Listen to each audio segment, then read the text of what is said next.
I'm Sunaina and welcome to This Week on TMB News.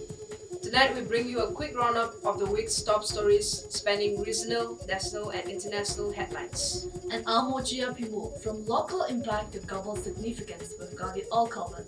Stay tuned for a concise yet comprehensive look at last week. This is your go-to source for the week's wrap-up. We're starting now.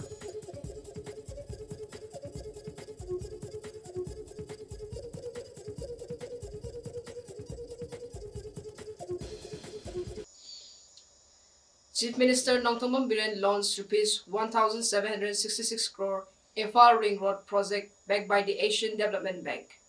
And Biren addressed challenges emphasizing unity and assuring protection against disruptive forces. The project, set for completion by 2026, incorporates environmentally friendly features and is a part of the government's broader developmental initiatives. 2 village volunteers lost their lives and 2 others were injured in an attack on a camp near Kadangban village in Lamsang area at the border of Imphal West and Kangpopi district. The victims were identified as Nongthombam Michael Deb, aged 33, and Mesnang Khaba, aged 23. The police control room reported a firing incident between armed miscreants leading to the casualties. In the aftermath, the village volunteers retaliated, sparking a gunfight. The deceased bodies were taken to Rims mortuary for post-mortem, and the last rites of the 2 volunteers were conducted at Kadangban on Friday. Skeletal remains suspected to be those of Ngangom Nevi Meitei, missing since a gunfight last year, were found by Suknu police after a viral video identified him. The family recognized Nevi's clothing in the video, prompting targeted searches. Skeletal remains and clothing were recovered on Wednesday, deposited at Jennings morgue for post-mortem. Nevi's body had not been found since his disappearance, leading to a symbolic final rites in July 2023. Southern Sporting Union and Asifa Football Academy have been declared joint winners of the first Premier League 2023-24, organized by the All Manipur Football Association. The final between the 2 teams were abandoned due to an unforeseen incident during injury time of the first half. Following a meeting with team managers, All Manipur Football Association decided to declare both teams as joint winners. Both teams will be recommended for the I-League 3rd Division by All India Football Federation, provided they meet the specified criteria. Youth of Manipur has raised concern over the arrest of its member Lasram Vidyananda, known as Khwairakpam Hug, on social media, alleging foul play by the Manipur police. Vidyananda was taken into custody in connection with a viral voice note, but Youth of Manipur claims the voice note originated from a Facebook page named Kanglei Mapari, where someone imitated Vidyananda's voice.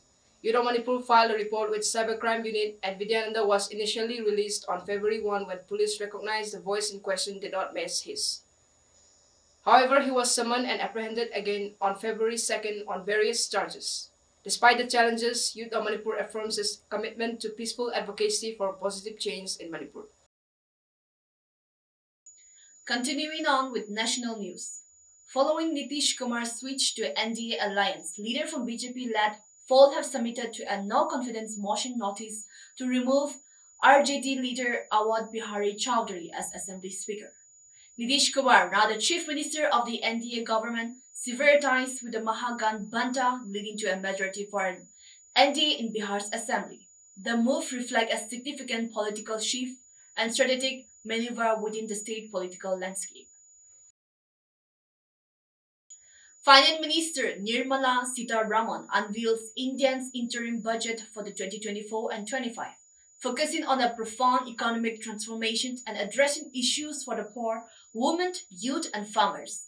The budget emphasized welfare schemes and increased cash assistance for the poor. Seen as an economic manifesto for PM Modi's ruling party, it provides insight into fiscal plan and taxation policy, despite with consumption the economy is projected to grow at a record of 7.3%. Congress President Mallikarjun Kharge, in a spirited address at Bhubaneswar rally, declared the 2024 Lok Sabha election as India's last opportunity to save democracy. He expressed concern about Prime Minister Narendra Modi's intention and warned of a potential shift towards dictatorship if the BJP secures victory. Kharge accuses the present government of intimidating states and opposition leaders, claiming legal actions are being weaponized against political opponents. He criticized PM Modi as a habitual liar and highlighted threats faced by Rahul Gandhi for opposing BJP and RRS ideologies. The speech set the stage for a continuous 2024 electoral battle with democracy and government at the forefront. Union Minister Shantanun Thakur confirms the Citizenship Amendment Act (CAA) implementations in the next 7 days.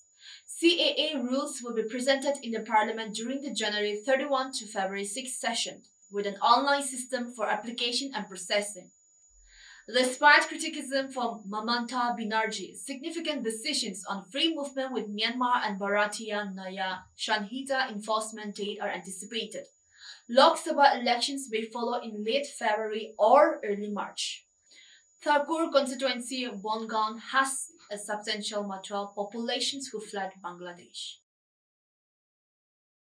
Ahead of the budget session, the suspension of 146 opposition MPs initiated during the winter session over security breach incidents have been formally lifted. Parliamentary Affairs Minister Prahad Joshi announced the decision after discussion with the Lok Sabha Speaker and Rajya Sabha Chairman.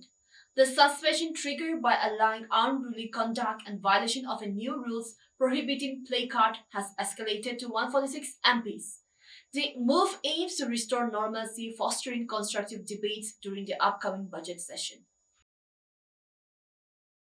The 4th Khelo India Winter Games commenced in Leh, Ladakh, with Union Minister Nishit Praminag inaugurating the 5-day events, hosted jointly by Ladakh and Jammu and Kashmir. The first bout features 600 athletes from 15 states and union territory participating in the ice hockey and ice speed skating. The games are divided into 2 parts, with the second scheduled in the Kashmir Valley from 21 to 25 of this month. In response to concern over student suicide and issues in private coaching centers, the Minister of Education in Uttar Pradesh introduced stringent guidelines. The regulation prohibited admitting students under 16, addressed deceptive practice, and established a legal framework for oversight. Coaching centers must provide mental health support with trained counselors, set fair fee structures, and furnish detailed prospectus. The move aims to allay academic pressure and ensure the well-being of students receiving support from tuition centers and education sector figures.